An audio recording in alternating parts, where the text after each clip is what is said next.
सुशील कुमार मोदी जी जिन तथ्यों की बात कर रहे हैं वह तथ्य ऑलरेडी कोर्ट में सबमिट हैं। तो अब सुशील कुमार मोदी जी को वकील खड़ा कर करके उसको ट्रायल कराना चाहिए ना कि सुशील कुमार मोदी जी जांच एजेंसी हैं। यह तो कोर्ट ट्रायल होना था ना, आपको कोर्ट जाना चाहिए सुशील मोदी जी, आपको वकील खड़ा करके। और आप यहाँ मीडिया के सामने रोज बोल रहे हैं, तो इससे जाहिर है कि आप पॉलिटिकली मोटिवेटेड आप काम कर रहे हैं, आपको न्याय से कोई मतलब नहीं। अगर मैं इसलिए कह रहा हूँ कि दो प्लेटफॉर्म है हमको काम करने के लिए। एक कार्यपालिका में हम जाके दे सकते हैं कि कार्यपालिका के हेड के तौर पे भी कि आप इस मसले को देख लीजिए, और एक सीधे मुझे अपने स्वयं को अधिकार मिला हुआ है विधायिका के सदस्य के रूप में, हम विधानसभा के स्पीकर के सामने अपना पक्ष प्रस्तुत करूं कि ये बहस करा दीजिए।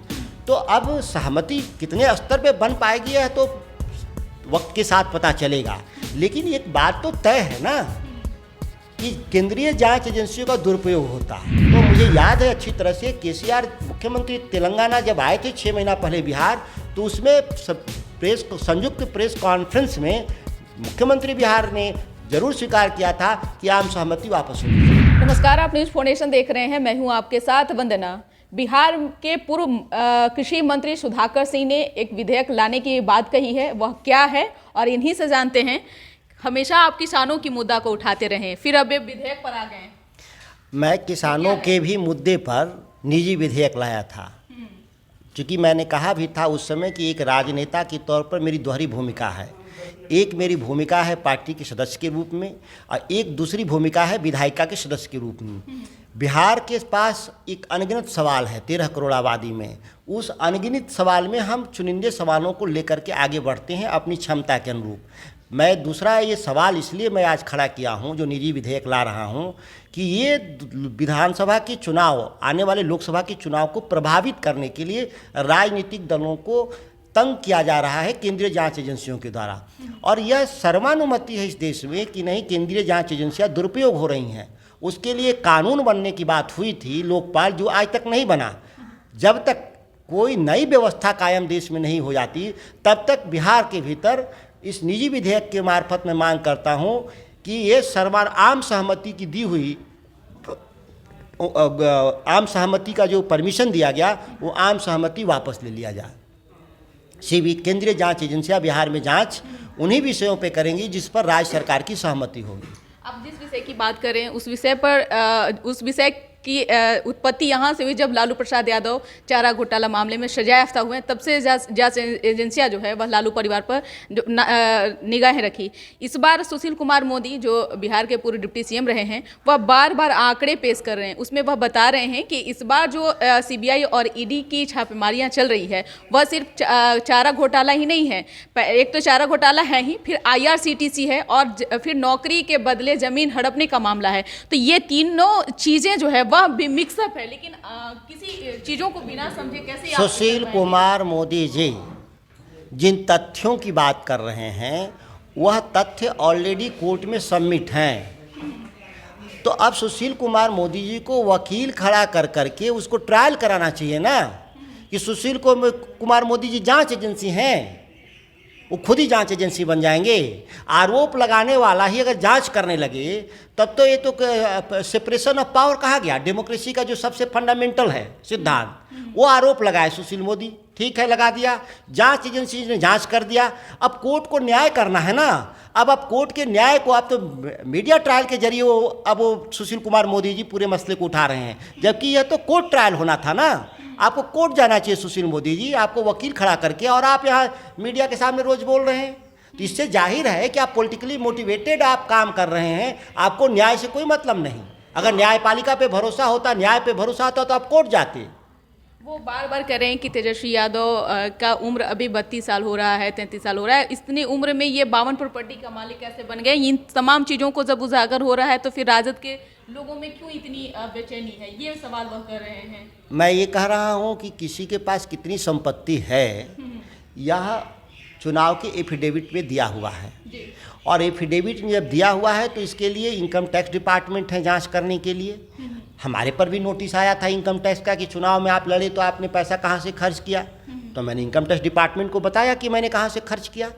तो ये मीडिया ट्रायल का विषय नहीं है जो सुशील कुमार मोदी लगातार कर रहे हैं। और उनकी भी ये ड्यूटी नहीं है, ये ड्यूटी केंद्रीय जांच एजेंसियों की है। केंद्रीय जांच एजेंसियों के प्रवक्ता सुशील कुमार मोदी नियुक्त हुए हैं, ये हमको नहीं पता। जब जांच चल रहा हो तो सुशील कुमार मोदी जांच को प्रभावित करने का प्रयास कर रहे हैं, बाकायदा केंद्रीय जांच एजेंसियों पर दबाव बना रहे हैं। आपके पास अगर कोई तथ्य है जो छूट गया हो कहीं से, तो उस तथ्य को आप जांच एजेंसी के पास भी दे सकते हैं, या उन तथ्यों को आप कोर्ट में भी दे सकते हैं। तो सुशील कुमार मोदी ऐसा कभी नहीं करते। आप देखिए कभी कोर्ट जाते हुए, कभी जांच एजेंसी जाते हुए, नहीं, वह मीडिया के जरिए नैरेटिव सेट करने का प्रयास करते हैं कि सभी लोग भ्रष्ट हैं। लेकिन आप यह बात को भी समझिए कि कोर्ट इसके लिए बैठा है कोई भ्रष्ट है कि नहीं। सुशील कुमार मोदी कौन सर्टिफिकेट देने वाले होते हैं, और उनका क्यों नोटिस लिया जाना चाहिए? सुधाकर जी, जिस तरह से आप अपनी बात को विभाग की तरीके से रखते हैं, आप जिस विधेयक की बात कर रहे हैं उस विधेयक में आप नीतीश कुमार के समक्ष उस विधेयक को आप जरूर रखने की कोशिश करेंगे। क्या उनकी सहमति बन पाएगी? जिस तरह से उनसे मीडिया जब सवाल किया सीबीआई ईडी को लेकर, और वो हंस के जिस टोन में वो बात कर रहे थे, क्या लगता है कि वह इन सब चीज़ों में गंभीर हैं? मैं इसलिए कह रहा हूँ कि दो प्लेटफॉर्म है हमको काम करने के लिए। एक कार्यपालिका में हम जाके दे सकते हैं कि कार्यपालिका के हेड के तौर पे भी कि आप इस मसले को देख लीजिए, और एक सीधे मुझे अपने स्वयं को अधिकार मिला हुआ है विधायिका के सदस्य के रूप में, हम विधानसभा के स्पीकर के सामने अपना पक्ष प्रस्तुत करूं कि ये बहस करा दीजिए। तो अब सहमति कितने स्तर पे बन पाएगी यह तो वक्त के साथ पता चलेगा। लेकिन एक बात तो तय है ना कि केंद्रीय जांच एजेंसियों का दुरुपयोग होता है, और इसके लिए एक लोकपाल बनाने की बात हुई थी, एक एजेंसी बनाने की बात हुई थी, एक स्वतंत्र निकाय बनाने की बात हुई थी कि इनका दुरुपयोग ना हो। इस पर तो सहमति है। अब किस जरिए किस तरीके से हो ये सहमति नहीं हुआ, लेकिन ये बहस इस समय मौजूद है। आप सवाल कर सकते हैं कि अभी क्यों? इसलिए अभी कि 24 के लोकसभा के चुनाव आते ही केंद्रीय जांच एजेंसियों का दुरुपयोग देश स्तर पे बढ़ गया, और देख रही होंगी 9 राज्यों ने अपनी आम सहमति वापस ले लिया।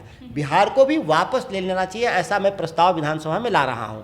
अब किस पार्टी का क्या रुख होगा वहां पता चलेगा।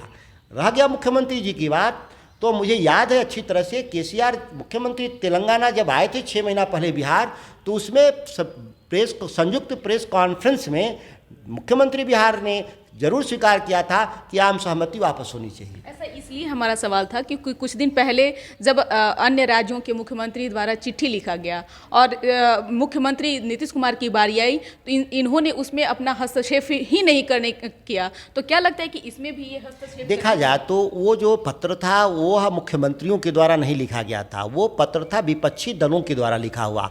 विपक्षी दल मुख्यमंत्री का भी हाँ ये था, लेकिन ये को उसमें जिन मुख्यमंत्रियों का हस्ताक्षर था वो मुख्यमंत्री पार्टी के अध्यक्ष भी हैं। चूँकि बिहार में मुख्यमंत्री जी पार्टी के अध्यक्ष नहीं हैं, यहाँ पे ललन सिंह उनके दूसरे नेता हैं जो अध्यक्ष हैं, और ललन सिंह ने इस बात को स्वीकार किया कि मेरे पास पत्र आया होता तो ज़रूर मैं दस्तखत करता।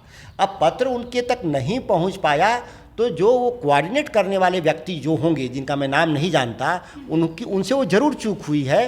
वो जरूर उनको जाना चाहिए था जेडीयू के प्रेसिडेंट के पास भी, और उस पर उनसे हस्ताक्षर लेना चाहिए था। एक चूक है, मैं मानता हूँ। एक सवाल यह भी है कि बिहार में इन दिनों लॉ एंड ऑर्डर को लेकर के क्या राय है? बहुत बद से बदतर होता जा रहा है। नहीं, ऐसा नहीं मैं मानता कि बिहार में लॉ एंड ऑर्डर बद से बदतर है, ये मैं नहीं मानता। जितनी पहले भी खराब थी वो आज भी है, और ये समस्या है लॉ एंड ऑर्डर का। और ख़ासतौर से इस बात में मैं कभी भी डिनाई नहीं करता कि जब से शराबबंदी की बात हुई है तब से लॉ एंड ऑर्डर में लगी हुई जो पुलिस है वो ज़्यादातर उन कामों में लग गई है। तो थोड़ी समस्या है, लेकिन ये तत्काल की समस्या नहीं है। ये कई सालों से इस तरह की समस्या बनी हुई है, और इस पर एक समेकित रूप से बहस करना चाहिए, और इसके लिए बहस करके एक रास्ता निकालना चाहिए कि बिहार पुलिस जो शराबबंदी में काम में लगी है वो मूल जो लॉ एंड ऑर्डर का काम है उसमें लगे। शराबबंदी जैसे कामों के लिए अलग कोई एजेंसी बना सकते हैं तो बना देनी चाहिए। बहुत बहुत शुक्रिया बात करने के लिए। तो आप सुन रहे थे क्या कुछ कहना था सुधाकर सिंह का, राजद विधायक है, जिन्होंने एक विधेयक लाएंगे। उस विधेयक को लेकर के बहस भी कराने की इन्होंने मांग की है, लेकिन देखने वाली विषय होगी कि क्या जदयू की सहमति इन सब मामलों में बनेगी या नहीं। इस पर बस इतना ही। बने रहिए न्यूज़ 4 नेशन के साथ। धन्यवाद।